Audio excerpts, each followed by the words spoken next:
All right, Sean, how we doing? Not so bad. How about yourself? I'm doing well. I want to start off by apologizing. I heard that you were good friends with Jake Martin. I'm sorry to hear that. Thankfully, I only have to see him twice a week. I'm trying to cut that down to one, but we'll see. Well, luckily I get to see him maybe once, twice every 3 months when he decides to stop by for lunch himself. I know, but I always make a point of going in the kitchen and be like, "Hi, Shawnee," and then he says hi. Oh, all right. Yeah, I know. You're a great friend. Yeah, I got.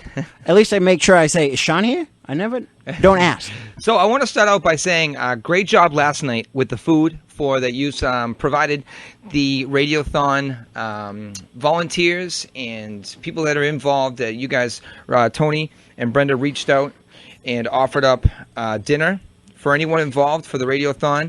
Great job last night. Well, thank you very much. I'm glad you guys enjoyed everything.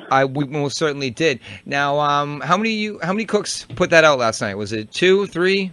There was 3 total. Tony, myself, and one of our back of the house guys named Kevin. He helped out for the night because we're kind of shorthanded and nobody really wants to come in on the day that we're closed to work extra. So yeah, no, I hear that.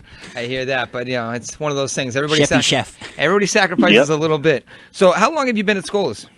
Just over a year. It's been about a year and 3 months that I've been here. Okay. Now, is this your first head chef position? No, I've had 4 jobs in the last 6 years being an executive chef. Prior to this one, I had a small run-in at Cafe Luigi in Bedford. I was the assistant kitchen manager there for about 8 months, and then they closed due to construction purposes, and then it never ended up reopening, which was pretty bad. It was a 27-year-old restaurant, but yeah.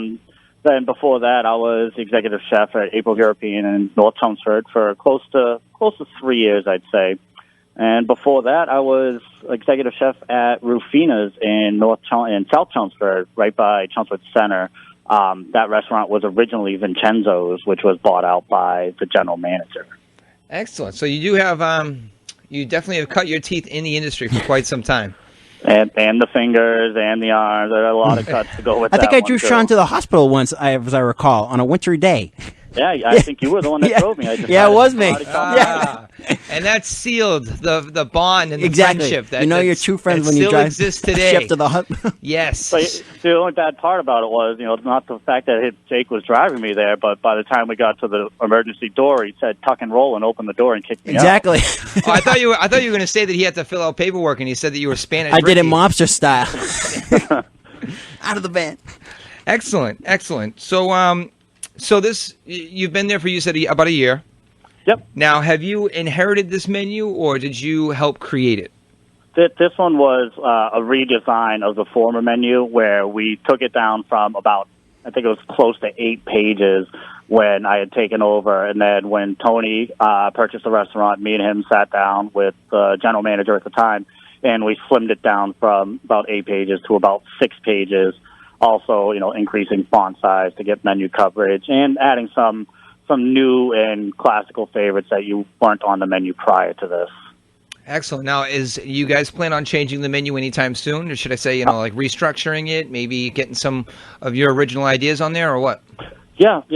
Within the next 2 to 3 weeks, probably after the Christmas season, we should be putting out our winter to spring menu, where we'll be featuring, some more of the hearty dishes. One of the ones that I'm trying to get on there right now it's quite elaborate. It's a port wine sauce with sautéed veal, mission figs, and caramelized onions over a Parmesan risotto. And then just like another twist on like a chicken Alfredo type of dish where you do Cajun grilled chicken, a roasted garlic cream sauce with fettuccine, broccoli, and tomatoes. Something nice and heavy to keep you warm after. Yeah, some comfort food. Yeah. Yes, exactly. Exactly. Now, I as Jake may have mentioned, I've been in the industry for about 10 years, or should I say longer than that, but I've been at Owen & Ollie's for about 10 years, so we serve the same customers. And, yes, we do. Yep, and I'll say it's funny how you just mentioned a couple of the dishes either you've created or you've come across in your experiences, and you really take them in as your own. And it's one of those things that you always say, oh, this always did well, this always goes well. As long as you execute it properly, it's going to be a favorite. Exactly. And I've been in the industry itself for 16 years, and I'm 32 years old. I got my first start as a hostess or a host.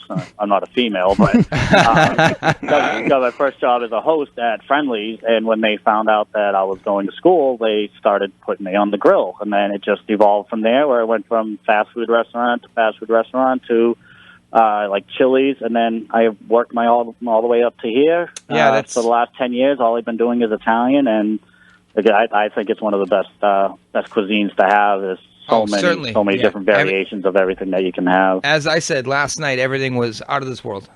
Awesome. It's very good, very good. And it's funny how obviously you made a transition at some point when you went to chain restaurants to your individual restaurants, and you really see the difference in creating things from scratch. All fresh ingredients. I mean, at our restaurant, we do the only thing frozen is our French fries. And the freezer is basically useless to us. Mm-hmm. I'm assuming it's the same thing for you guys. I mean, it's pretty close. I mean, we do have some desserts that we need to keep frozen. They are made in house, but when I'm making them myself, you kind of get stressed out when the holiday season starts to hit. So you kind of make a couple cakes ahead of time. Absolutely, I know all about it. You guys, that had a nice little function room you guys had out back. I'm sure you guys are going to have some nice holiday parties. Scola's has been an institution for as long as I can remember. And you mentioned their desserts. Always Oh, my God. Always good. I mean, I didn't get one last night. Yeah, no, we'll love it. No. That's chocolate cake. That's me being greedy because I wanted to go up for seconds. You guys should have thrown out some to-go boxes. I would have taken at least two portions home with me. That was very good food.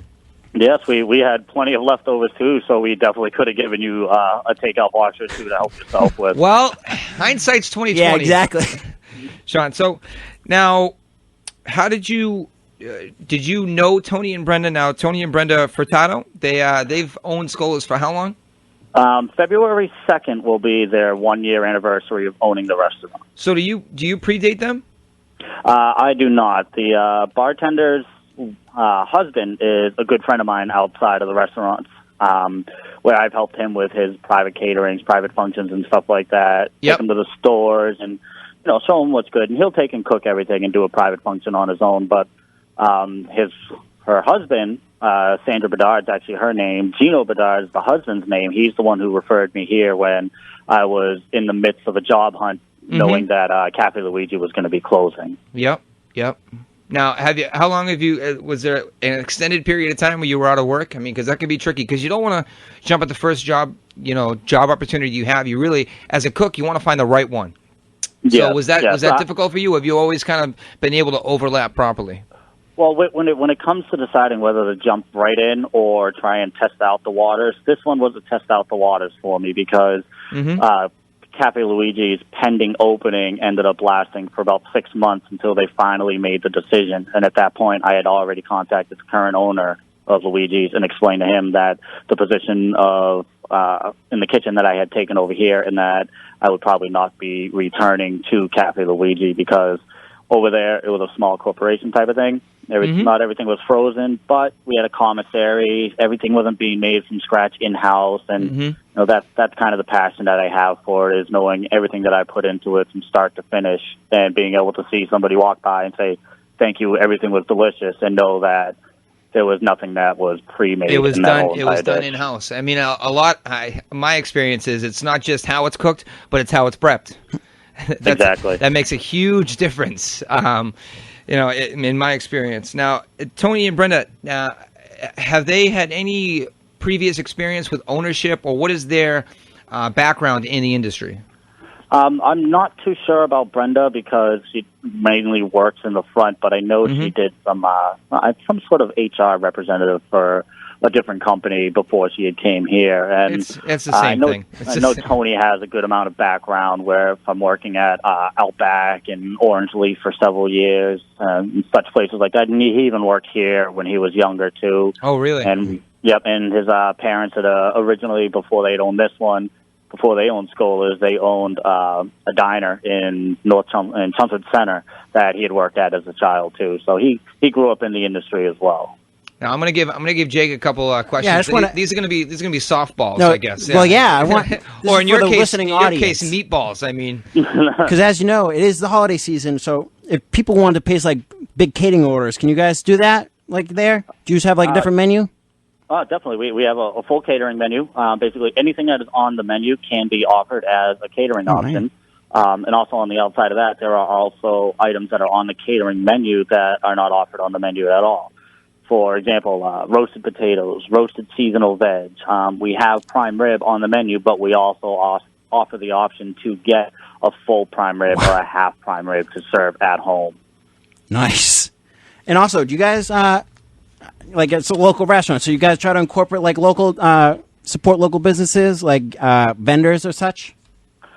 Yes, we do. As you saw, we had the fundraiser for you guys last night.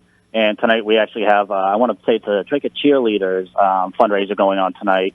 So that's bringing in some extra business. Nice. And during the spring and summertime when fresh produce was coming out, we would, me and Tony would take trips down to our local farms and grab bunches of pumpkins and use those on specials, or grab Swiss chard, something that they had in bulk and that was really fresh and good to be used for that night that we would run for a Friday and Saturday night, first come, first serve type of basis. If we had Swiss chard and that's what you wanted and we ran out, we would apologize profusely and tell you, this is where we got it and this is how good it was if you'd like to go buy some. Nice. Excellent. Yeah. Now, Sean, we had mentioned the Christmas season. You guys are, I'm assuming, doing gift cards?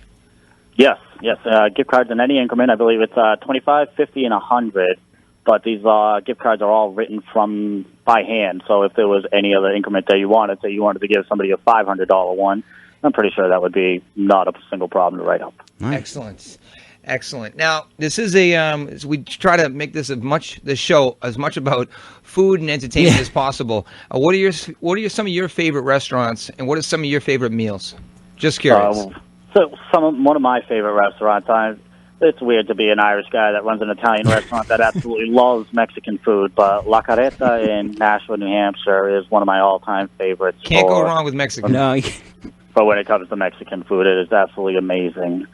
I don't get out much because I spend most of my time in the restaurant at night. So, I mean, I have been to Owen and Ollie's, and that was fairly delicious last time I was there, and that was about 3-4 years ago.